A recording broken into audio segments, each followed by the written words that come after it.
بسم اللہ الرحمن الرحیم عن ابی ہریرہ رضی اللہ تعالی عنہ عن النبی صلی اللہ علیہ وسلم قال رغم انف ثم رغم انف ثم رغم انف من ادرک ابویہ عند الکبر احدہما او کلیہما فلم يدخل الجنہ رواہ مسلم۔ حضرت ابو ہریرہ رضی اللہ تعالی عنہ سے روایت ہے کہ نبی کریم صلی اللہ علیہ وسلم نے فرمایا، ناک خاک آلود ہو، پھر ناک خاک آلود ہو اس شخص کی جس نے بڑھاپے میں اپنے والدین کو پایا، ان میں سے ایک کو یا دونوں کو، اور پھر بھی ان کی خدمت کر کے جنت میں نہیں گیا۔ اس حدیث کو امام مسلم رحمۃ اللہ علیہ نے اپنی حدیث کے اندر نقل کیا ہے۔ یہ رغیمہ ریغام کہتے کس کو ہے؟ ریغام کہتے ہیں مٹی کو، کہتے ہیں ریغام۔ یہ ناک خاک آلود ہونا یہ کنایہ ہے، یعنی ذلت سے، گویا کہ اس کی ناک مٹی میں مل گئی، یعنی اس میں ایسے بد نصیب کے لیے بد دعا یا اس کے انجام بد کی خبر ہے۔ جو لوگ اپنے ماں باپ بوڑھا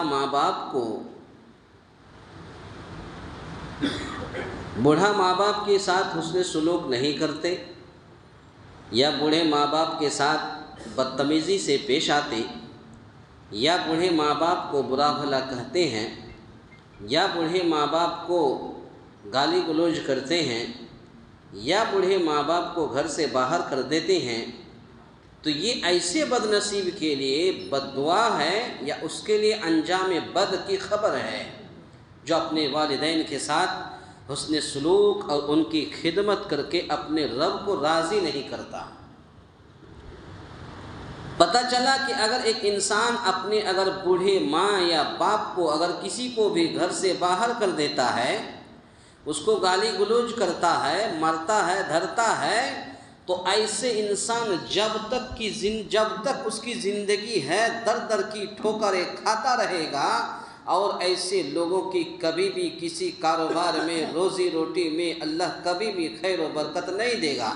جو اپنے ماں باپ کے ساتھ اس طریقے سے پیش آتے ہیں،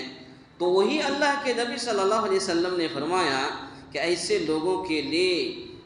بد دعا اور ایسے لوگوں کے لیے انجام بد کی خبر ہے، جو اپنے والدین کے ساتھ حسن سلوک اور ان کی خدمت کر کے اپنے رب کو راضی نہیں کر لیتا۔ والدین کی خدمت تو ہر عمر میں ضروری ہے، وہ جوان ہو تب بھی، نوجوان ہوں تب بھی، بال بچے پیدا ہو گئے تب بھی، اور بڑھاپے میں ہو تب بھی، یعنی گویا کہ ہر عمر میں ماں باپ کی خدمت ضروری ہے۔ تو حدیث میں بڑھاپے کا ذکر اس لیے کیا گیا ہے کہ کبر سنی، بڑھاپے میں والدین خدمت اور نیکی کے زیادہ ضرورت مند ہوتے ہیں۔ اس لیے خاص کر کے غیر مسلموں کے یہاں علاقے میں جائیے، اتنے بوڑھے ماں باپ کے اتنے تربیت اور اتنی خدمت کرتے ہیں کہ مت پوچھیے۔ تو آج ہمیں بھی ضرورت ہے کہ وہ بوڑھے ماں باپ کے ساتھ حسن سلوک کریں، ان کی خدمت کریں، اور خدمت کرنے کے بعد جنت کا مستحق بنے۔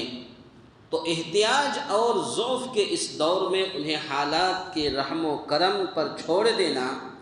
نہایت سنگ دلانہ جرم اور چند قبیح فعل ہے، نہایت گھٹیا کام ہے، جو اس طریقے اپنے ماں باپ کو ایسے ہی چھوڑ دیتے ہیں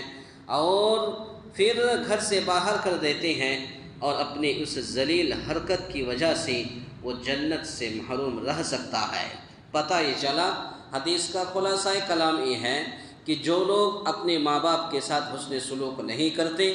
جو لوگ اپنے ماں باپ کی خدمت نہیں کرتے، اور پھر خدمت کر کے حسن سلوک کر کے اپنے رب کو راضی نہیں کر لیتا تو ایسے شخص کے لیے جنت سے بھی محروم ہو سکتا ہے، اور اللہ رب العالمین ایسے لوگوں کو جنت سے بھی محروم کر سکتا ہے۔ تو ضرورت اس بات کی ہے کہ جس کے پاس بوڑھا ماں باپ ہو ان کی زیادہ سے زیادہ خدمت کرے، ان کی خدمت کرے، اطاعت کرے، اور اس کے لیے ہر اعتبار سے اس کے ساتھ حسن سلوک کرے۔ حسن بصری رحمۃ اللہ علیہ جب ان کے باپ کا انتقال ہو گیا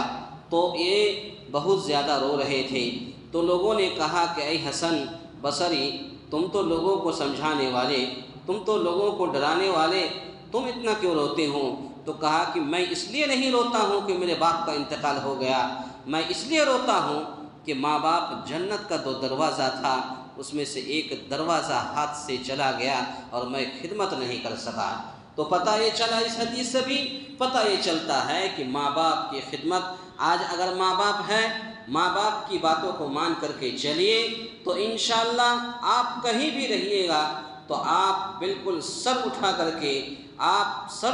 کے زندگی گزاریں گے۔ لیکن اگر وہی ماں باپ کو آپ نے دکھ دیا، وہی ماں باپ کو آپ